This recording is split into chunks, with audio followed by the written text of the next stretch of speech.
ఈ బాధితులందరూ చంద్రబాబు దగ్గరికి వెళ్ళా, ప్రతిపక్ష నాయకుడు ఆయన Yes, పవన్ అవును కళ్యాణ్ దగ్గరికి వెళ్ళారు. అవును సింగిల్ గా ఒక్క సీటే గెలిచిన పవన్ కళ్యాణ్, తనే ఓడిపోయిన పవన్ కళ్యాణ్ దగ్గరికి వెళ్ళారు. అవును ప్రశ్నించే గొంతుక కాస్త ప్రచారం అన్న వస్తుంది అనేసి. అది అవును జగన్ ఏమి అడ్డుకోలే. అది ఉమ్, ఉమ్. ప్రతిపక్షం తర్వాత ఈయన అట్లా ప్రతిపక్ష నాయకుడికి ఎదిగితేనే బాగుంటుంది అనుకున్నాడు ఆయన. అంటే అప్పుడు ఒక హానెస్ట్ పొలిటీషియన్ కనిపించాడు ఆయనలో కనిపించాడు. అందరికి. ఇప్పుడు వచ్చేటప్పటికి కూటమయ్యాక మేము రోజు వింత పత్రాలు తీసుకుంటున్నాం, చంద్రబాబు తీసుకుంటున్నాడు అని ఒకరోజు ఫోటో వస్తుంది, లోకేష్ తీసుకున్నాడు అని ఒకరోజు ఫోటో వస్తుంది, పవన్ కళ్యాణ్ తీసుకున్నాడు అని ఒకరోజు వస్తుంది, నాదెళ్ల మనోహర్ తీసుకున్నాడు అని ఒక రోజు ఫోటో వస్తుంది.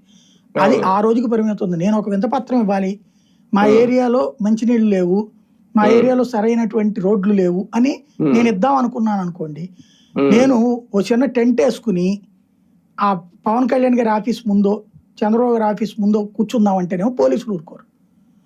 నా ఏరియాలో ఏ హోటల్ తీసుకుందాం అంటే అక్కడ ఏ హోటల్ ఉండి సావు. హైదరాబాద్ బెజవాడ నుంచినో గుంటూరు నుంచినో వెళ్తే వాళ్ళు ఎప్పుడు ఉంటారో తెలియదు. పొద్దున్నుండి రాత్రి దాకా వాటిలో కూర్చోవాలి. కనీసం ఏదైనా టీ తాగుదాం, టిఫిన్ చేద్దాం అంటే దగ్గరలో హోటల్ కూడా ఉండవు, అవతలకి వెళ్ళాలి మళ్ళీ 1 కిలోమీటర్ 2 కిలోమీటర్ల అవతల. కనీసం దగ్గరలో టేస్టాలన్నా ఉండనెత్తే బతుకుతారు జనాలు. హైదరాబాద్ లో మీకు ఎన్టీఆర్ ట్రస్ట్ భవన్ వాకిట్లో టేస్టాల్ ఉంటుంది, లోపల వాళ్ళకి అమ్ముతాడు, బయట వాడికి అమ్ముతాడు. అట్లా ఇక్కడ కూడా ఎన్టీఆర్ ట్రస్ట్ భవన్ గాంధీ ఇదే మన పవన్ కళ్యాణ్ ఆఫీస్ దగ్గర పెడితే కొంచెం వచ్చిన వాళ్ళు తింటాం కూర్చోవడానికన్నా ఒక అవకాశం ఉండదు హోటల్ లాగా. అట్ట ఇవ్వట్లేదు.